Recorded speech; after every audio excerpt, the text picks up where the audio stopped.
As ciências exatas são apavorantes para a grande parte dos alunos. É comum que a gente escute nas escolas relatos de pessoas que não se sentem confortáveis ao lidar com números e até que não conseguem entender de jeito nenhum os conceitos da física ou da química. Por que será que esse tipo de coisa acontece? Será que tem algo nas ciências exatas que é naturalmente desconfortável para a nossa espécie? Ou será que seria mais um problema da forma como essas matérias são ensinadas para a gente? É o que a gente vai descobrir no episódio de hoje.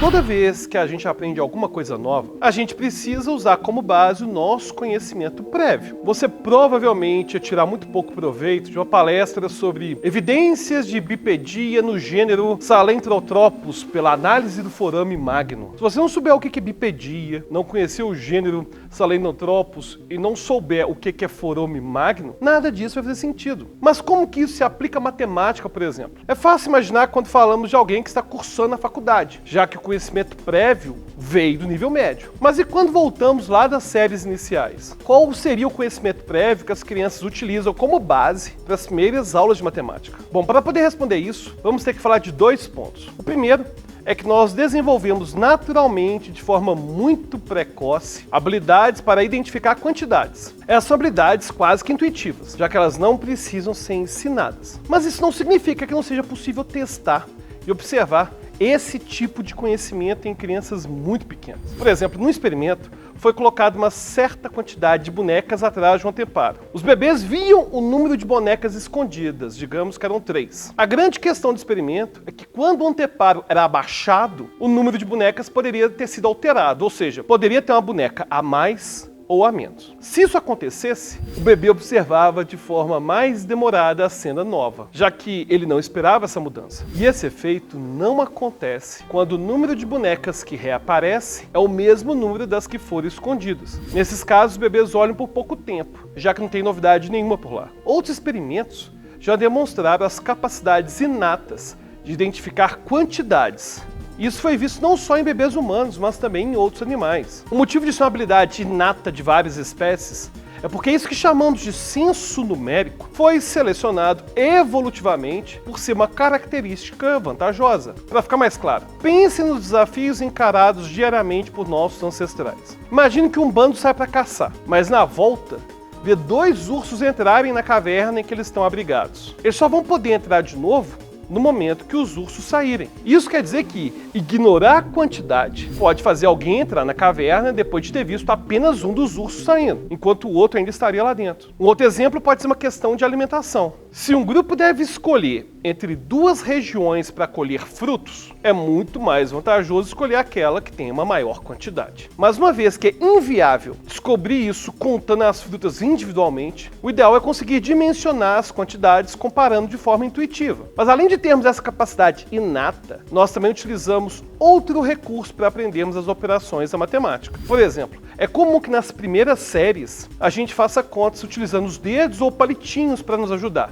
E para visualizar a magnitude de um número comparado ao outro, é comum que os professores desenhem linhas com a numeração que cresce da esquerda para a direita. E esse tipo de representação espacial da magnitude do número não tem evidência só na sala de aula não, mas também podemos reforçá-la com base em achados da neurociência. Uma região do cérebro chamada córtex parietal, nós processamos não apenas a nossa capacidade numérica, mas também habilidades espaciais. Isso é facilmente visto quando acontece alguma lesão nessa área, porque os pacientes, nesses casos, têm dificuldades tanto com operações matemáticas, quanto com problemas espaciais simples, como diferenciar esquerda e direita. E vale dizer que não há um único centro da matemática no cérebro. Por exemplo, para reconhecermos os números no papel, nós dependemos de uma área entre o córtex occipital e o córtex temporal. Mas para a gente conseguir falar corretamente o nome do número, nós dependemos de regiões do hemisfério esquerdo que são associadas à linguagem. E essas mesmas áreas são necessárias para lembrarmos de informações que chamamos de fatos aritméticos, que vão depender mais de uma informação verbal do que de um cálculo deliberado. E se você repetiu horas e horas de tabuada na infância, você sabe do que eu estou falando. Se eu te perguntar quanto que é 5 vezes 5, você responderá 25.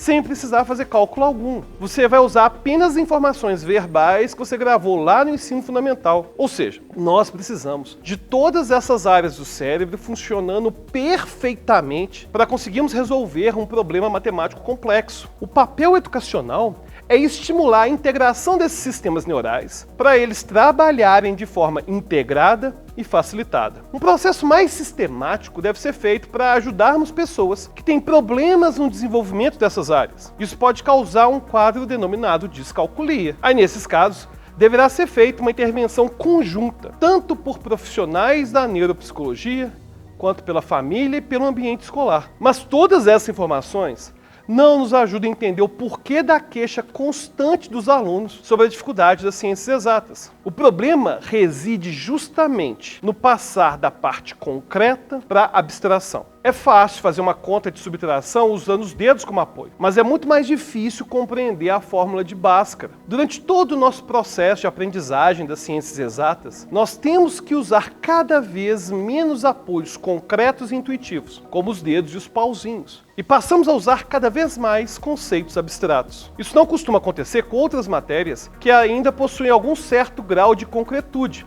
mesmo se aumentar a dificuldade da matéria como história, geografia ou biologia. A dificuldade de aprender algo tão abstrato é agravada pelo fato de muitos professores não ensinarem o verdadeiro motivo por trás das operações. Uma criança pode resolver uma equação perfeitamente sem aprender o que fez ou sem entender a aplicação prática. E se isso não te parece razoável, vou adaptar aqui um exemplo dado pelo filósofo John Searle para ficar um pouco mais claro o que eu estou querendo dizer.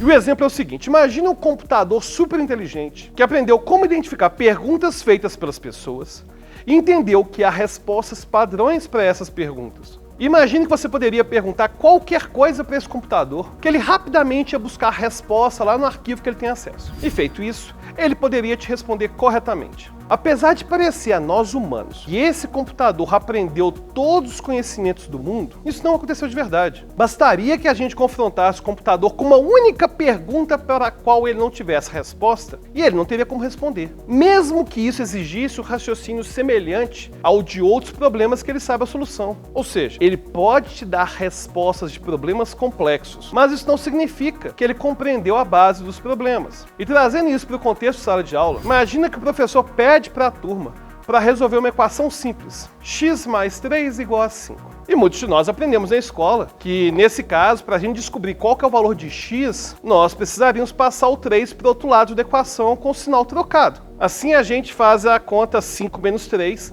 e descobre que x é igual a 2. O problema é que ensinar a equação desse jeito, sem ter ensinado o princípio geral por trás das equações, não faz muito sentido. Na verdade, deve ser enfatizado aos alunos que a equação se trata de uma busca pelo equilíbrio, ou seja, se tirarmos 3 unidades de um lado, também devemos tirar 3 unidades do outro. E é por isso que de um lado da nossa equação sobra apenas x, e do outro sobra apenas o 2. E apenas ensinando uma situação prática e com inúmeros exemplos, que o aluno vai entender como generalizar esse conhecimento e como que ele pode ser aplicado no dia a dia. Pode até parecer que o aluno vai conseguir fazer isso sozinho de forma fácil. Mas é só você lembrar aí da cara da incompreensão de vários professores de matemática quando os alunos dizem que não conseguem achar o valor de y, porque só conseguem fazer quando é x. Apesar de ser cômico, isso mostra como que os alunos entenderam a matéria apenas num nível muito superficial. Isso é, eles sabem como realizar os procedimentos para chegar no resultado final, mas eles não compreenderam o princípio por trás daquilo que estão fazendo. Aí não conseguem realmente generalizar o conhecimento. É importante dizer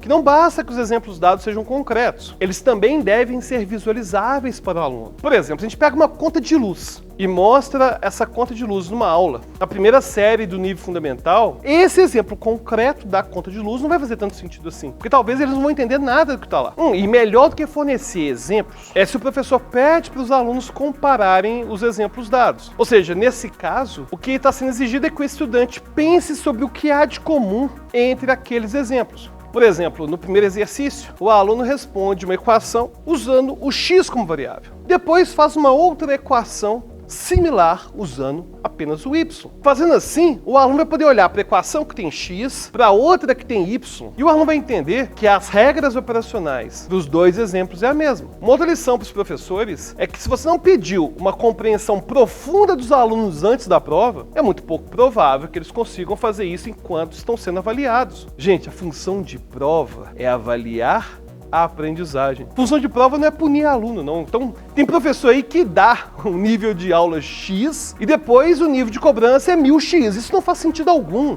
E os alunos vão aprender aquilo sobre o qual eles são estimulados a pensar. E não aquilo que os professores acham que é mais importante e que ficou guardado para a última questão da prova. Ao ensinar e ao sugerir um roteiro de estudo para os alunos, o professor deve ter em mente se aquilo exige um conhecimento superficial ou um conhecimento mais profundo. E no caso do exercício ser muito superficial ou muito profundo, cabe ao professor avaliar se esse nível é adequado. Um outro grande problema envolvendo ciências exatas se chama pré-requisito. A matemática e outras ciências exatas costumam ser muito cruéis nesse aspecto dos pré-requisitos. É comum um aluno que não entendeu ainda como funcionam as frações acabar ser forçado a entender o que é equações. Depois, sem entender equações direito, ele é forçado a já entender funções e a escola, infelizmente, acaba empurrando o aluno série após série, o que acaba, infelizmente, terminando num fracasso escolar. Não existe atalho para aprender as exatas. Tá certo, elas podem ser pouco intuitivas para muitas pessoas, mas se usarmos nossas tendências inatas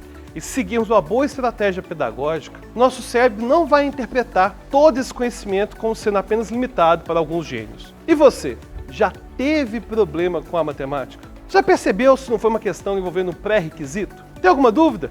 Deixe nos comentários e até a próxima.